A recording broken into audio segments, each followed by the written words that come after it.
because I find myself in a lot of spaces where there are not a lot of people who look like me or have my gender or like even a remotely similar storyline as myself.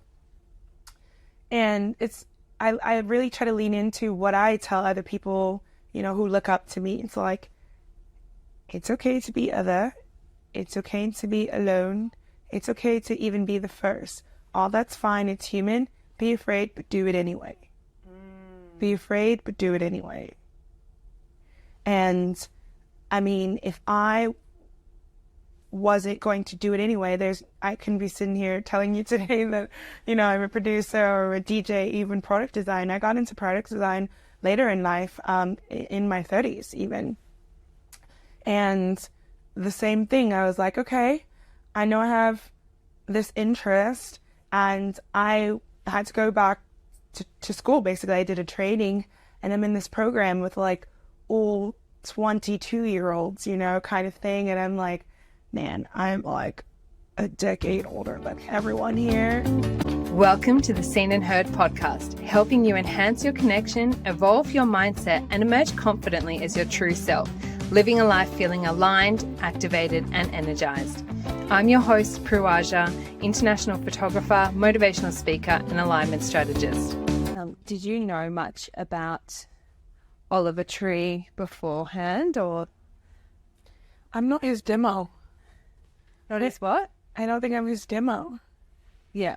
I've heard someone called a demographic demo. Yeah. Like just so casual. Yeah, I'm not in that demo. I think most of his like followers and stuff are like Gen Zers. Like really young, like 20-year-olds and late teens. Did you see that he was doing a documentary here? Yeah. So he's literally being like David Attenborough, but because he's also called Dr. Oliver Tree, I'm just thinking, imagine if this young generation see his videos on YouTube and think he's got the info and got it messed up. What's your demo with your music? My demo, Val Fleury's followers, I guess, and supporters are quite intersectional. It's like Afro-Deutsch kids, you know, who parents immigrated from, you know, Nigeria and Ghana and now living in Berlin, you know, or, you know, people who are into music and technology and the arts and community. Those are my demo. Yeah. People who can find themselves enjoying and appreciating everything from architecture, literature to wellness. I think I've always been, the joke is like I'm the middle child, you know, because I am, and I've always been good, but not naturally. It's because I go up above and beyond out of my natural comforts to try to make other people feel comfortable, knowing what it's like to be in the middle or misunderstood or not fully included. And so that transcends through my music, I feel, and who I am as a person, and ultimately like who my supporters are, like who my demo is. Yeah. Yeah. So good. And how did you get into music? Because it sounded like you were doing it early on, doing the design and branding for music. Mm-hmm. Were you playing your own music before then? So my relationship with music started really early on. I always say I come from like a large, loud Liberian family, and being the only girl and being a middle child, I've always had to like find a way to be heard. And while everyone else was arguing about sports and politics and whatnot, no one was really talking about like music and the arts. So I'm like, maybe this can be my thing. Yeah. And not only can it be my thing, it's like one of the things where like people can actually agree. Or like it's kind of like a unifier, kind of like food. It brings people together. It brings people together. And so I started making these like mixtapes and such when I was a kid. I had a little magazine that I would do. My family was one of the first to ever get a computer. And I was like everyone likes these pictures, things that I'm drawing. And like I would sit, because my family moved to the States when I was a kid in the 90s. And I would try to make friends and no one would want to talk to me, or even like the elders, no one's listening to me. But I'm like, I know they like songs. Everyone likes music. So I'd get the cassette tapes and I would listen to the radio all day and like just hit record on the radio on the cassette tapes for the songs that I knew they liked. And then I like all day long I'm in front of these like boombox things, like, and sometimes the presenter would talk and I'm like, no, I meant to record this one. Or sometimes they would fade out of the song too soon and I'm like, I've been waiting all day for them to play 3 minutes and 30 seconds of the song. They only played 1 minute and 45 seconds. Like, now I have to sit here further, trying to get the song. But I knew it was a thing like people liked. So I'd make these mixtapes and I would like give it to people and they'd play it at like parties or the cool girls on the streets on the East Coast. I'm like, oh, I made this mixtape. I didn't even know it was called a mixtape, but I knew they'd like it, How good mixtapes. I used to do it on Sunday mornings to music videos. I'd sit there and record music videos. They were cool. I think I was really into Darude. Like 91 or something. Yeah. And so I didn't realize like a lot of what I was doing is the fundamentals of being a music curator, being a DJ, being a producer, is like reading a room, knowing what to play, what people like, what people don't like, and like it's really come to serve me later on in the careers that I do. So going on from there, like making the mixtapes, and I became like known as like the mixtape girl, from the aunties and their parties and people in the neighborhood. And I just really leaned in and I started playing in like, school bands and stuff when I was younger. Like I'm first chair clarinet girl.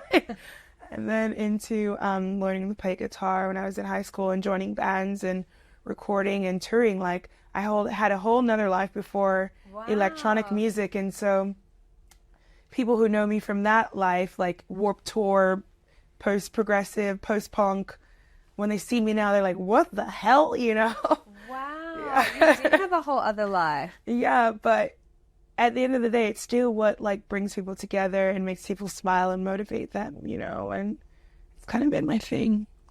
So good. And I love that, like, a part of what I do is about inspiring and motivating other people and just bringing people together. Yeah, so it's really cool that actually we got to like meet you on the boat, because we had seen you at the airport, me being me and Paul Famous, who's like an artist, and I think you spoke with him earlier. We're like, man, she looks really rad, and we hope she's going to Antarctica too. We didn't know, he could have been going to, I don't know, Argentina or something, but like, she looks rad. We hope she's going to Argentina. We should talk to her. Antarctica, we should talk to her later. It was funny. It was pretty embarrassing walking through it. Not embarrassing. Well, in Australia, it was maybe 30 degrees Celsius, which I think is like 60 or 70 Fahrenheit. Maybe. I don't know the difference. But I was wearing that big fur leopard print. Feeling like an absolute idiot. But I feel like at Santiago Airport and Puerto Serenas, you could tell who was going on the boat. They were just, everyone was a little bit extra. Yeah, who's on the crazy train and who's going home to their families. Yes, or who was going to Patagonia to go mountaineering. Yeah. Speaking of bringing people together, we've all been brought together on this boat with some incredible musicians here. What's been your highlight with the music? What's your feedback from it? Wow, I've taken away a few things. One of them would be like really leaning into not being like just enjoying. Like I think a lot of times being a creative, especially a musician, like you have to be on all the time. And I get to be off here. I've been leaning into just like chilling, meeting people. Like not everyone has to know what you do, etc. Like if we have a conversation and it's one-on-one and you find out, like great. But like a lot of times in our industry, like people have to like be up and trying to be loud and extra. But like I don't think I've gotten much of that here. Like I don't even think I know what 2/3 of the people on the bus, on this boat. I'm glad we're not on a bus. Yeah, thank God we're not on a bus in Antarctica. I don't think I know what 2/3 or like even 80-90% of the people on this boat does. And it's just like nice to not be on. Nice to just turn off. haven't even downloaded the internet since I've been here, which I may regret later. So ask me in a few days. But it's just been like nice not being like just being like just leaning into being a human and a person before I'm at this, I'm at that. It's been nice. Even like one of the sets the other night, you know, somebody was like, oh my God, this like set is so great. And I'm looking at the performer and I'm like, this person isn't actually playing. This is like a pre-recorded set. And they're like giving it their all though. And I'm like, it's not my place to tell this person who's enjoying what I can see technically because I'm a professional in this field. Like, that's not my place. They don't need to hear that. And ultimately, we're having the best freaking night. And that's all that matters, is the essence of this, you know? And I think myself, a younger me, like, you know, 10 years ago would be like, well, and this and that and a little more. And I'm like, it's not even about that. Like, why are we here? Why do we do what we do? Is to see the smile on this person's face and the energy and to give respect for this person who may not be doing the music the way that I do the music. However, they're doing the music, and that is not less or not more than what I and how I do it. You know, just I'm really appreciating stuff like that lately in my life and from other people. So, and people stepping in and showing up and giving it their all. And what I've had conversations with lots of people on this boat, and we're all the same. We're all wanting to do our best, give, show up, bring people together. And behind the scenes, nearly everyone is like, oh, I made so many mistakes. So that wasn't good enough. And we're always wanting to be better, but we have to remember that it is enough. And no one sees that. We're such harsh critics on ourselves. Yeah, I mean, I especially come from a really competitive background. Like, I come from a family of like international business people and professional athletes, and everything is such a competition and high stakes and poker faces, like even within our family. Like, you know, some of the people that you're supposed to feel you're safest and secure around, and not to say like my family is not like beautiful and funny and all those things, but like one of the resounding characteristics of who we are is competition and not necessarily having room to make mistakes. And I'm having to, even in my age, like still work around that and like still actually actively practice like it's okay to make mistakes, or like things happen on my own time, and give grace to myself. But that's been hard, like being in music for 10 years, and like I'll get like little things like, oh, why aren't you here? Why aren't you there? But then I meet people and like I realize like I'm actually privileged as all hell. Like, you know, like I get to do things that people can only imagine. They're very much capable, or even more capable than me, but like I get the privilege of being able to take the risk, even though sometimes I'm like, what the heck?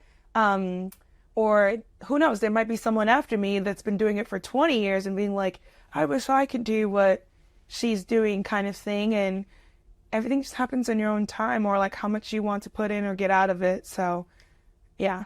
Actually, I would love to dive a bit deeper on that as well, because as a photographer, I wanted to be a photographer when I was 18. Well, actually, when I was 2 years old, because I did used to take photos of my soft toys and houseplants, and then photo shoots down the beach in high school. And then I got put off by the industry being so masculine when I was graduating. So I went into the fashion industry instead. And then I've gone into the photography industry, and I am not a highly technical photographer. People could have fooled me.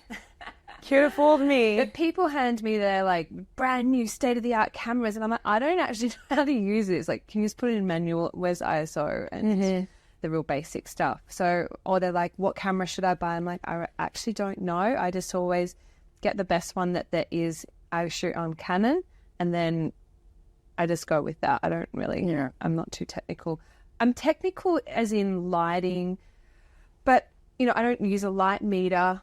I don't measure things. I just shoot. If it looks good, it looks good. If it doesn't, I change it. You know, there's not too much to it. But there's people in the industry that have been around doing it a lot longer than me that are really annoyed at me for doing it or have said things to cut me down.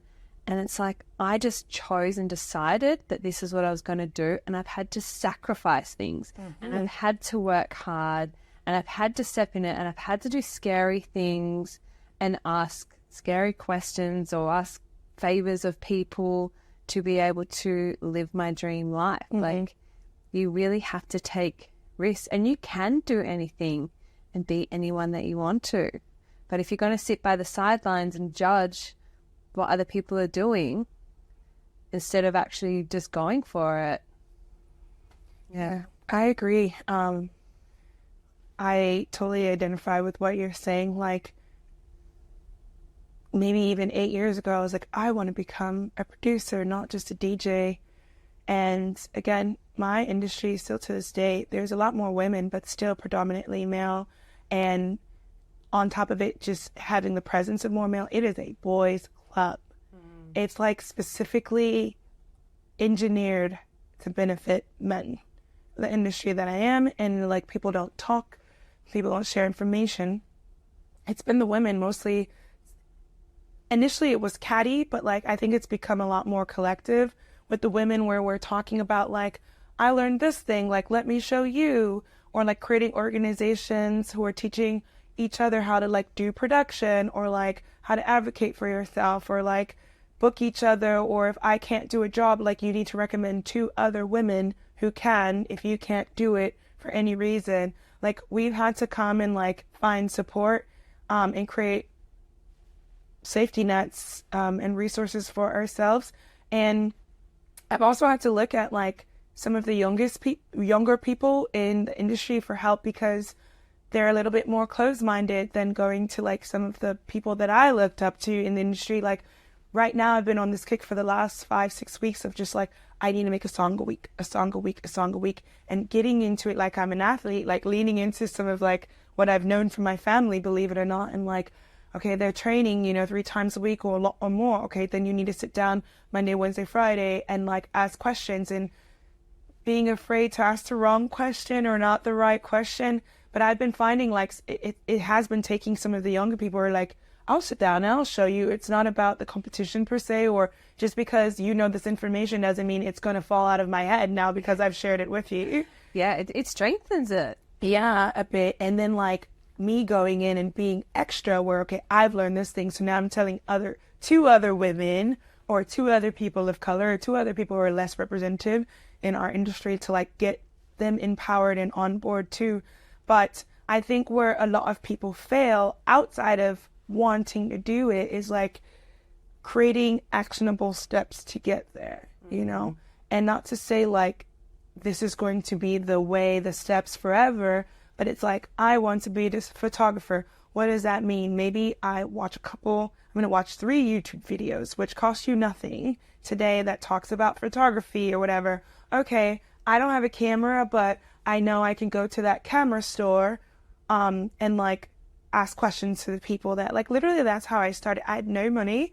I knew nothing, but I would go and sit at bars in Los Angeles with a notebook. Yeah. Of like DJs that I knew, some of them I didn't know, but like I would sit like if I was training, like watching film for like sports, and I'd be like, okay, she played that song into that one. He did this transition. Okay, like how did people react? Okay, cool.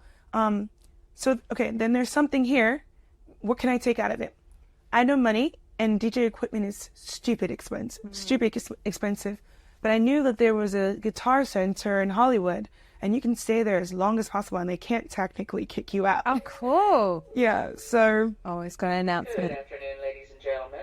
Just wanted everyone to know that we have found a beautiful spot for our polar plunge this afternoon. Oh, my goodness. We are going to have the inspirational pep talk from Devin at 2:30 p.m. That will be in the auditorium on deck 4 forward. That's for everyone. 2:30 with Devin. That will be in the auditorium, deck 4 forward. And then we will start our polar plunge at 3 p.m. Thank you very much. So this Guitar Center, what is that? Guitar Center is just like a store, like a big manufacturer. Like if you wanted to go to auto parts store, you would go to like, AutoZone, and they sell mufflers and oil for your car. They sell all kinds of things, instruments and hardwares, etc. Just like a big department store for music, basically. Okay. And they have an electronics section with controllers and decks and vinyl, control vinyls and cables if you need, and speakers and all that stuff. And because they want you to demo the equipment to inspire you to buy. Yeah. And they can't kick you out, so I'm like, they got DJ equipment and it's already set up and they want you to play it or in order to buy it. So literally, that's how I actually met Paul. Paul and I used to share an office space. We didn't work at the same company, but our offices were next to each other on the corner of La Brea and Sunset in LA. And the Guitar Center was like 5 streets away. So at lunchtime, because I had a 9-to-5 job at the time, at lunchtime, I knew exactly 1 hour. It would take me 10 minutes to walk to the Guitar Center each way, which means I had 40 minutes to play for free every day. Wow. Every day at lunch. And I would practice, and little things like that, to just try to improve to the next steps of saying, I'm a DJ, I am a DJ, I'm a DJ, until I saved enough money. Matter of fact, someone, I guess, returned equipment, like a large DJ. They would rent out equipment to professional DJs. And if it came back messed up, they would sell it discounted to the public. Yeah. But because I would go there every day, I kind of became friends with the people who work there. And they're just we're going to use all of our employee discounts to get you further discount to buy this busted equipment. But now I had equipment, right? And I knew how to play finally, actually manually knew how to play from watching the videos, from going in there every day. And I got the decks and never looked back, and still kept practicing to get better and better. But actionable steps to get towards what you want to do until you can do it, That is so inspiring. And I hope that, someone that's listening to this who has got a big goal and just it's too hard, to remember just to take those little steps each day.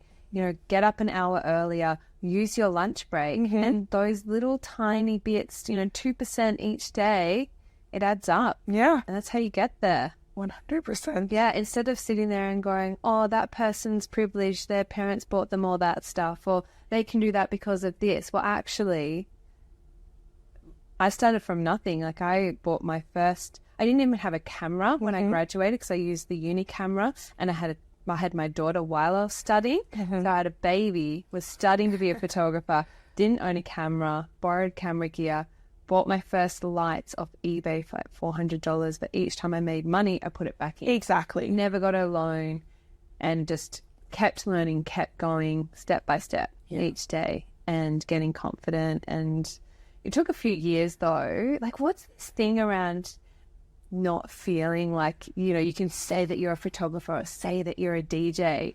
It takes a while to really step into that. But you know what I do now? I just say I am this. I am an international motivational speaker, and then that means it creates, no one's going to say you are that. You have to say that you're that. I think the hardest part is people being well, prove it, show me your work. And it's not even the outside people asking you to show you the work.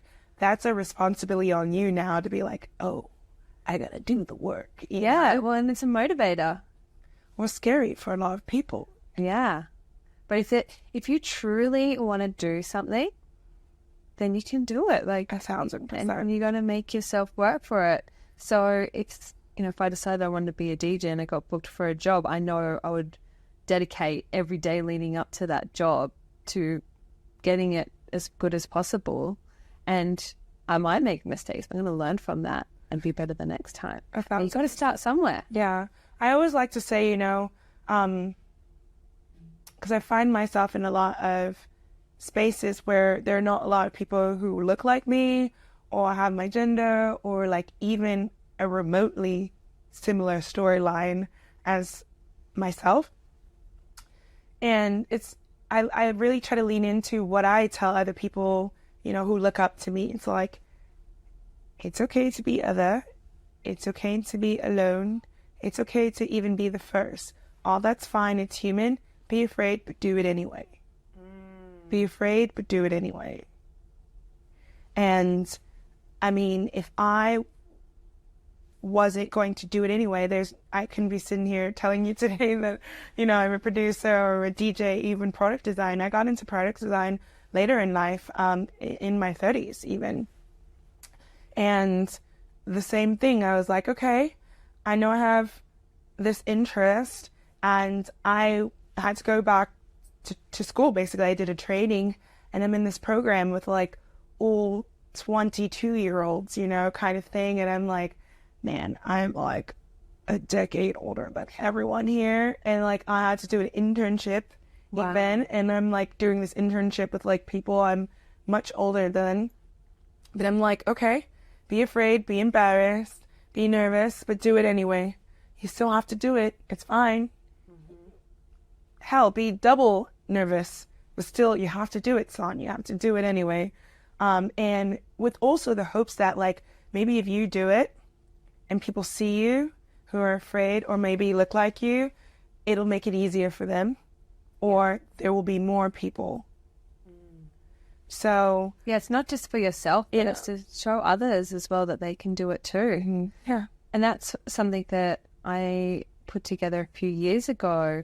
I saw all these really talented creative photographers, but struggling financially, didn't know how to get clients, didn't have a clear brand or brand message. And I built a business academy for photographers called the Go-To Photographer to teach them how to just focus on being a really, really good photographer and being known for one thing. And when you're known for one thing, then no one will want to go anywhere else, because they're like, that's the person that shoots coffee cups. I'm just saying that because there's a coffee cup brand, and that's probably not a good niche to shoot. But anyway, I mean, how many people in the world drink coffee, and how many clients have money for coffee, There's an opportunity there. So imagine a coffee brand. They're like, well, I'm not going to go to that architectural photographer. I'm going to go to the coffee cup photographer because they're the best at shooting coffee cups. And you can then choose when you're available, because you're premium, your price, you can charge a premium rate, and then get to shoot what you really, really love as well. So I'm really passionate about helping other photographers, because the photographers that were around when I started, they didn't want to help. They're mostly men, and they just want to brush you aside. Dismissive. Yeah. And then, there was this kind of sense of jealousy and stuff. And also because I changed the way things were done. They told me to quote a certain way and add on all these extra things. And I thought, if I'm a client, I don't want to see a list of things added on. I just want to see, like, what's the outcome from working with you in the bottom line. Yeah. I want to do the details, but that's also the way my brain works as well. I just simplify things. But yeah, paving the way means that you can give back and help the people that want to do what you're doing as well.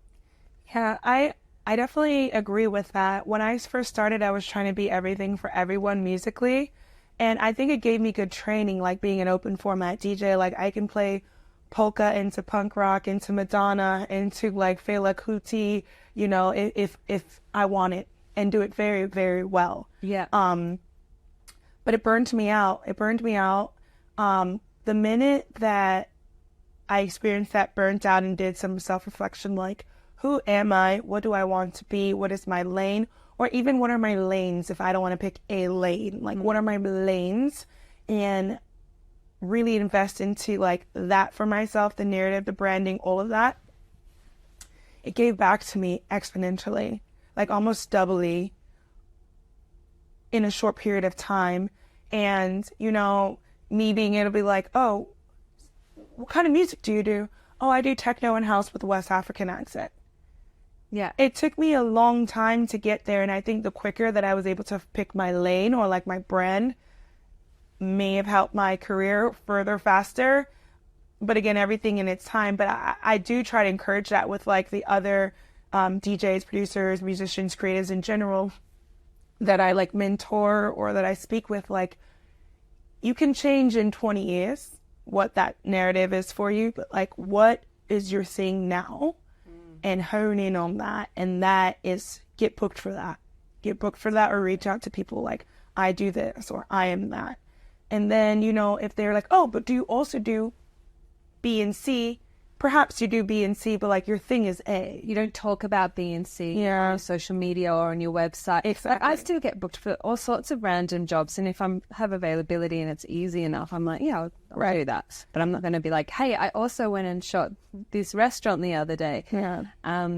You're going really narrow and deep, because then you're memorable. Yes. You're not jack of all trades. Yeah. I mean, that, and like, that's not a diss to your ego for the people who are listening to this. Like, it's not saying that you can't do those other things, but like, you are the best of the best in whatever your lane is. And so part of that too is like some of the music that I've been making recently, now that I have the acumen for production. You look at people and you're like, oh, she's really great. She's crushing it in disco. She's crushing it at like, you know, bass house. And, you know, maybe I should try that. And I'm like, you know, go back to the anchor. You do techno and house, 80%. You add that with the West African twist, 20%. And like the music that I make is authentic to me. I can go to sleep at night. Even if I'm the only person dancing to it in my house, I'm happy with it. But it's been amazing to see that translate, like the feedback from other people. Like, I've never heard anything like this before. Like, what is this, you know? And like, it can be a little bit lonely where it's like, there's literally no one else in my lane. You do not see other people doing the music that I do, playing the music. Okay, maybe I played a techno song and then I played an Afro-beat song, but like this being my thing, you know, the Val Fleury thing has been like phenomenal. And I'm meeting so many people, like they're like, oh my God, this is great, great, great. So it's really encouraging to know that it's also like authentically myself. And going into 2024, like one of the goals that I have for myself is to be doing these releases, like my own music for once, every 4 to 6 weeks. So the music that I've been working on, like just even getting comfortable playing it out and being like, oh, I've never heard anything. This is so you, feels really good. Yeah, we did that yesterday in the cafe, and we all had a little listen to some of your music. And that must have been nice for you to see other people react and get that feedback as well. Yeah. It's still nervous. I still struggle talking about it, again, because of the competitiveness of how I grew up. But like, the more I do it, the more comfortable it's getting. And especially like knowing that people are liking it. So they're like, oh, okay, cool. Maybe sitting down and investing the time and energy and finding my lane and doing the work. And all of these things that I've been doing to get here has been worthwhile. And I'm looking forward to it. Like the first single called Statues is going to come out on the weekend of January 20th.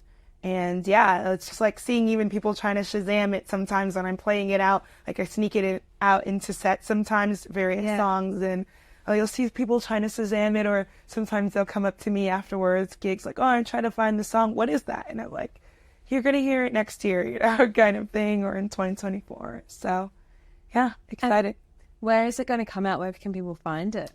It'll be on all platforms internationally. So right now we're still deciding on what date, but it will be the week or the weekend of January 20th. Okay. Yeah. And what is your name on Spotify? Or... Yeah. So Val Fleury. My full name is Masangi Bodhi. Friends call me Sani for short. But my like creative endeavors persona is Val Fleury. So VALFLEURY, like Fleury, French flower. Yeah. With a Y. I'll pop it in the show notes so everyone can find you. And there was one thing I just wanted to go back to. You mentioned being a producer. Is that something that you still want to do? Yeah, 100%. All the songs that are coming out in 2024 and so on, like on my productions, you know. I think finally having like the competence, like I told you, those actionable plans ended up into me being able to equaled me being able to become a producer ultimately, and like work on my own songs. I'm not opposed to collaborating. Like I can name a few folks that I worked on with the records. It actually helped inspire me, and we were accountability buddies. Even like, it's Monday, it's 10 a.m. Have you worked on your songs, you know? Or like on Friday, I go over to my friend, you know, Zach Adams' house, and he's like listening to the songs like, oh, I think you should change this, or I think you should do that kind of thing. Just like also having those people that you can count on, I had to find him. I didn't know anyone. You know, I recently moved to Philadelphia, and as you said, like, some people are like, oh, that's how you make music? Like, kind of judgmental in a way that I do things, but there's a million ways to skin a cat, if you will, and I have my songs, and I found my people who were supportive and helped me stay accountable, and now I'm ready to put it out into the world. So good. And that's the thing, it's really important to have people in your network who can give you constructive feedback and keep you accountable. I'm in an accountability group where each week we talk about, we've got our year goals, 6 month goals and 3 month goals. And we say, what 3 things did you do last week towards that? And then what 3 things are you doing next week? And we keep it in an Excel spreadsheet. It's actually great because sometimes, like, I don't even know what I did in the last week, but it makes you conscious that you're doing the steps towards the bigger picture 100%. As well. Yeah, it's what gets you there. And I want to know one thing about this trip in Antarctica. It's been a privilege for both of us to come, for everyone on this boat to be in this spectacular place. What's been your moment of awe? Wow. My moment of awe in this place has been, one of them has been leaning into this idea of ancestral enjoyment. Being Liberian, you know, we've experienced 2 civil wars in a relatively short amount of time, where I lost 2/3 of my family. Outside of that, my mother passed when I was younger. She passed at the age of 47. And one of my life goals is, I don't know that I'm going to become this huge artist and, you know, be able to affect or impact millions of people, but if I, in my lifetime, can have a good impact on at least 47 people, would be amazing. It would be so wonderful, and that would be part of my legacy in the world. And so part of that has been also trying to make sure, like, my ancestors who could not make it here, and also, like, the future, like, whatever that is, nieces and nephews, if I have or don't have children, like, people that I'm impacted, like, how can this trip that I'm experiencing and my contributions will affect them some way, you know? Like, I brought my mother's necklace, like, her wedding ring is on the necklace, and, like, I dipped it in the water, and I was like, see, Mom, now you've been to Antarctica as well, you know? And just trying to have this, like, ancestral enjoyment, and, like, me being here means that they get to enjoy too. And when my nieces and nephews maybe hear about my story one day, like, she went where? She did that? Maybe that can motivate them to, like, find exploration and joy in their lives as well. So beautiful. Profound.